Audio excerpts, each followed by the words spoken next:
have Lindsay Gonzalez performing M.P.H, her one-woman fabulous show. Leah Gotchick and Marty Johnson are going to be doing Somebody's in the Doghouse, so they'll be up second. Enjoy Lindsay Gonzalez. Thank you.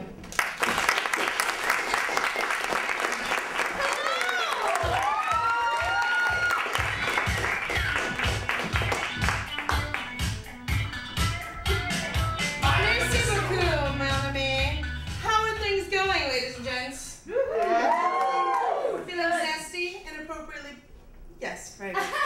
Well done.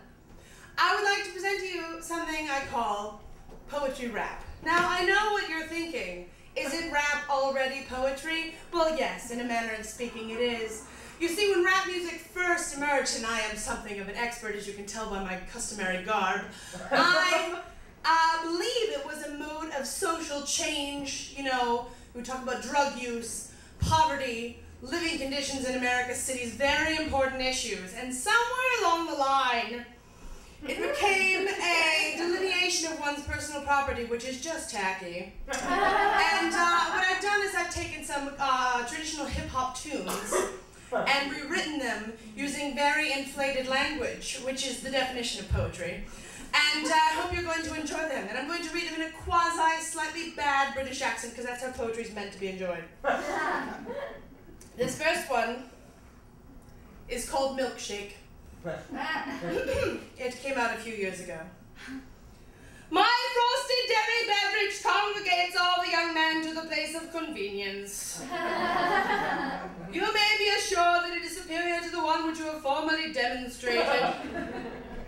I could instruct you as to the manner of its execution, but there would have to be a monetary exchange.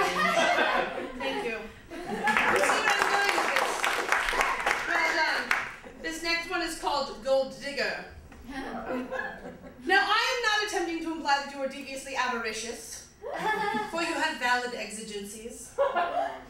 You do not want your paramour to engage in paralytic indulgences, but he cannot purchase cannabis. You dine in a restaurant, however, he cannot remunerate the establishment, so you are prohibited from departing. He must provide recompense for the meal by expurgating the detritus from the crockery with corporal labor. However, whilst you are lustrating the dining vessels, observe him. He intends to be driving a superior vehicle in short order. He possesses that aspirant impetuousness that is apparent in his orbs. This fortnight, he is scouring the pediments, and the subsequent one, he is preparing pommes frites. Now, I am not attempting to imply that she is avaricious, but she is not squandering time on bankrupt fellows. I am not attempting to imply that she is avaricious, but she is not squandering time on bankrupt fellows. Descend, lady, proceed to descend, I must depart. Descend, lady, proceed to descend, I must depart. Descend, lady, proceed to descend, I must depart. Descend, lady, proceed. Thank you. And the last one for now will be entitled The Real Slim Shady. I'm just going to read a small portion of this magnum opus. May I solicit your circumspection, please? May I solicit your circumspection, please? Will the bona fide Slim Shady please rise to an upright position? I reiterate, will the bona fide Slim Shady please rise to an upright position?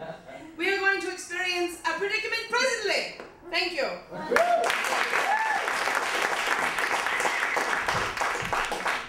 We'll move this music stand over as if I'm doing some sort of violin concerto, but I'm not, I assure you. You can relax, and I will take these off.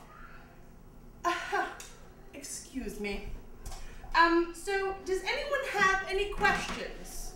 Any questions at all about life, the universe, things you forgot from 3rd grade? Does anyone at all?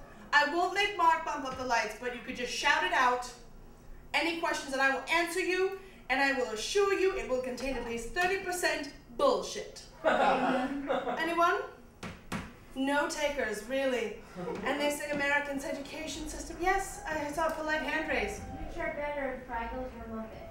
Oh my goodness me! How am I supposed to address this without just completely biasing everything I say, if that's the correct usage of the verb? I would have to say that the Muppets are superior. Woo! Flat out. Fraggle Rock is a very excellent program for small children. watch this program, it is insidiously undermining the political structure of this country today, because the doozers are hardworking, industrious Americans, and they build crystal towers that go very, very high, and yet, horrible monsters come out of the darkness and eat them, lending this task Sisyphean pain to the daily existence of these creatures, and they torture themselves with rebuilding and rebuilding and rebuilding, and yet no progress is made, because there is no justice in Fraggle Rock.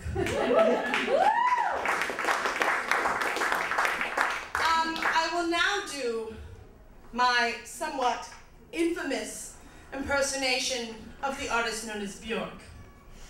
Bear with me, I have to get into character.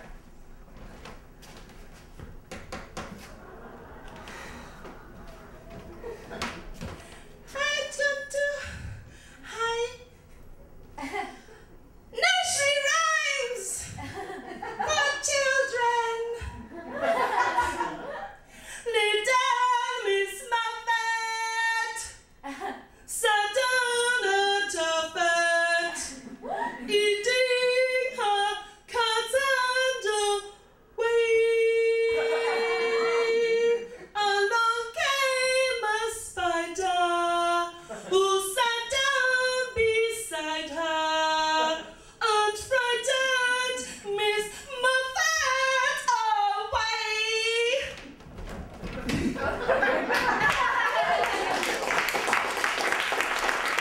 Thank you so much. I will now tell you a story about handshaking. And handshaking is a critical everyday activity for most good citizens of the world, unless you have some other sort of gesture, in which case, you know, to each their own. My experience with handshaking has been this. Women shake my hand like a dead fish. Men shake my hand like they are literally trying to make me submit to the male will. And this is a big problem at job interviews, family reunions, on the tee. Didn't even want to shake your hand. I have to name names. Otherwise you're going to get confused. I'm going to tell you two brief stories about shaking hands with certain individuals. My cousin Jeannie, who is 65, somehow my cousin, married to a guy named Dick Vodko. Is Dick here? He's on my Facebook page, I just want to make sure. Okay. So he shakes my hand like a vice grip of death. And I don't know why, because I've always been at least 30 years younger than him. And it's confusing to me as to why he wants to cripple me. The first time I realized this is like when I was not a child, he didn't do this to me. As soon as I reached maturity, this has started happening. And I swam across the lake one year at the family summer retreat, because we're dorky like that. And I swam across the lake, and this is a huge achievement that had not been done since the 70s. So everyone was like filming it when I came out. It was like one of those moments. I was like, oh, me in a bathing suit, that's great. Hi everyone. So it was like I did a cross-channel swim, except it only took me 2 hours and it was like a mile. So I get out of the water, and I walk up, everyone's shaking my hand, patting me on the back, everyone's got the high eights out, like, yo, this is a historic moment, must be documented. And Dick Vodko, who was like 60 at the time, and he shakes my hand, I'm 17, he shakes my hand like he wants me to not be able to use it anytime soon. And it's just this horrible hand squeezy killer move, and I'm just like, I don't know what to do. At this point, I've been briefly trained in improvisation, but I highly recommend classes if you haven't been, because you'll always know what to do in these awkward moments that happen to everyone. He squeezes my hand wicked hard, and I think there's two things I can do. I can go, ow! Are you trying to kill me? And then my parents will be mad because every time I ever stood up for myself, I was punished. Yay! Explains so much. Don't let your daughter become a comedian. That is the root of that. Is that act. So anyway, she shakes my hand, squeezes it, and also events like this, squeezes it like crazy, and I just squeeze back as hard as I can. I'm really tired because I've been swimming for like an hour and a half. I squeeze like ridiculously crazy. And he goes, oh, you got a nice firm shake, I like that. And I'm just like, fucking men. And I'm like 17. And then the other story happened only last Christmas. And I heard a strange male voice in the house one morning when I woke up, and I'm thinking, like, who is this? In a house, I'm guest in house. and it could be any one of a number of people I'm expected to be civil and polite to that I haven't seen in 10 years. That's most family gatherings. And I come downstairs, and it's my dad's close high school friend, Mr. Archuleta. I never knew his first name. He's now a coach, a college football coach in New Mexico, where my father grew up. And everyone just calls him Coach, and they have for years. And I last saw this man when I was 15 years old. Now, when I was 15, I was a little slip of a thing. I'm sure I didn't intimidate anyone, but I should have. And I was intimidating to other 15-year-olds, and that's another story. So anyway, he just thought I was, you know, a kid. And then he sees me now, and I'm like grown up. I mean, it's like been 10 years plus. It's been 10 years plus. So I go downstairs, and I'm like, I'm going to make an impression on this man. I'm going to make an impression on my dad. I'm going to shake his hand. I'm going to look him in the eye. I'm going to be an adult. Like all those Marines commercials, this is how I'm learning how to be an adult. And it works for girls too. Or think. And I go up, and I walk across the living room. I make sure I dress myself. I don't come down in my PJs, because that's what a child would do. And I'm 27. So I come downstairs, I just shake his hand, and I look him right in the eye and say, nice to see you again, Coach Archuleta. And he should have been impressed for 2 reasons. Number 1, I'd aged over 10 years. Number 2, I remembered him based on looks alone. Okay, how many 15-year-olds are paying that much attention when their dad introduces them to people? Okay, he is clueless. And he shakes my hand with one hand, firmly looks me in the eye as an equal.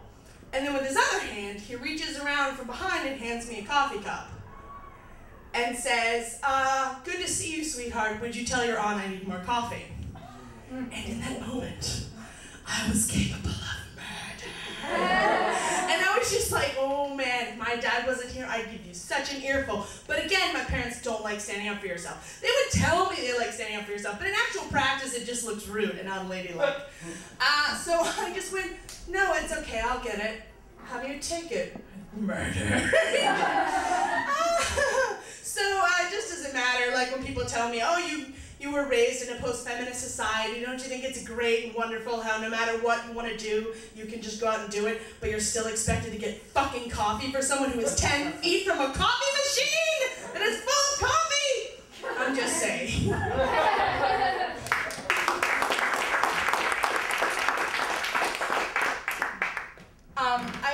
I've made a list of facts. Normally these facts are in my head, but in moments like this, sometimes they fall out of my head.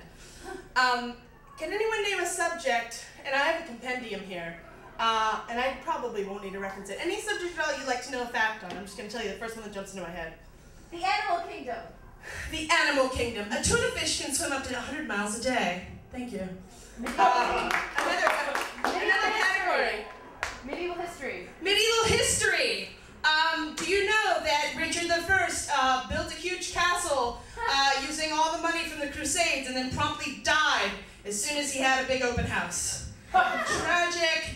He was storming another guy's castle because he needed some rent to fix up his own place. And he got shot by like a young man with a crossbow who was using a frying pan as a shield. True story. True story. I'm a big-headed dinner parties. Another subject? Pharmacology. Sorry, what did I hear? Pharmacology. Pharmacology. Okay, heroin is a brand name. Yes. It is a patent owned by the Bayer Company of, like, save your heart attack aspirin fame. Yeah, legitimately, in the early 20th century, there were more heroin addicts per capita than there are today. And lots of people were sending little packages over to the Belgian front in World War I that had, like, heroin and in cough drop form. So that's a true fact. 1 or 2 more subjects, ladies and gentlemen. Canadian history. Canadian history. Okay, nothing ever happened in Canada. No, I'm just kidding. True story about Canadian history is that Coeur d'Ivoire once shot a man just to watch him die. Okay, I don't know much about Canadian history, but I do know who Coeur d'Ivoire is. All right. Can I have 1 or 2 more subjects? I know I just said Super Nintendo. Super Nintendo. Blowing does nothing! Okay, another subject, please. Math. Math! All right, this fact about math, coming right at you. When calculus was invented, it was invented by a man who, Newton, who was not having any sort of social life whatsoever, and he just locked himself in a little upstairs room by candlelight for months at a time. And his friends would drop by and be like, "Hey man, don't be lame, come out." He'd be like, "No man, I'm inventing calculus." It's a true story, okay? Just because I didn't give you dates and specifics, there was no Facebook status. He wasn't like, "I'm inventing calculus, BRB, so I can catch you on the tangent." No, he didn't do that. Russia? Okay, so a few years ago, the Romanov family, there was a woman who claimed to be part of the Romanov family, and she said she's Anastasia, and like lots of people have said she's from Anastasia, but she's from Anastasia. She's from there. But now, in the 90s, they were able to do DNA testing and prove that she was not, nor ever could have been, even remotely related to the Romanov family, because DNA evidence is just that amazing. Okay, now I will tell you one or two more facts of myself and from my mind, and the things that I think you need to know, and I'm just ratcheting through the stuck together pages of the Rolodex that is my brain. Cooties are real, okay? Kutu is the Malaysian word for louse. And yes, so when you hear that playground jeer, you know that's actually based on a real scientific bug that can come get you. So I hope you got your ever-listening cootie shots like I did in 1988, because otherwise you're going to be scratching. And another thing I will tell you is there are 158 verses to the Greek national anthem. And give me something you're afraid of. Parasites. Parasites. Ah, what is the word for parasites? I can do this in my mind. Bacillophobia is the closest I can get to that. Okay, now just that's fear of small bugs that are bacteria. That can be a parasite. Just look out. Just go get your cootie shots. Now I will read you another poetry rap. I hope you're ready for it. Are you ready for it? My God. Because otherwise, I just don't know if I can go on. I will read you two more brief ones. This first one is called In the Club. I will read you the preamble. Go, go, go, go, go, diminutive woman. For it is the anniversary of your birth. We're going to celebrate as if it were your birthday. We're going to daintily imbibe white rum as if it were your birthday. Additionally, you must perceive that I do not bestow coitus if it does not happen to be the anniversary of your nascence. Thank you. And this one sums up just about everything. It's called humps. And I will leave you with this. Whatever will you do with all those excessive possessions?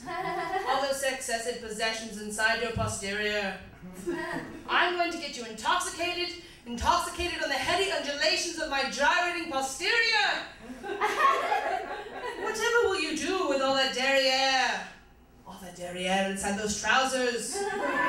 I'm going to make you bellow with intense emotion, due to my convexedness. My convexedness, my convexedness, my convexedness, my convexedness, my convexedness, my convexedness, my pulchritudinous protuberances. Examine it! Thank you very much.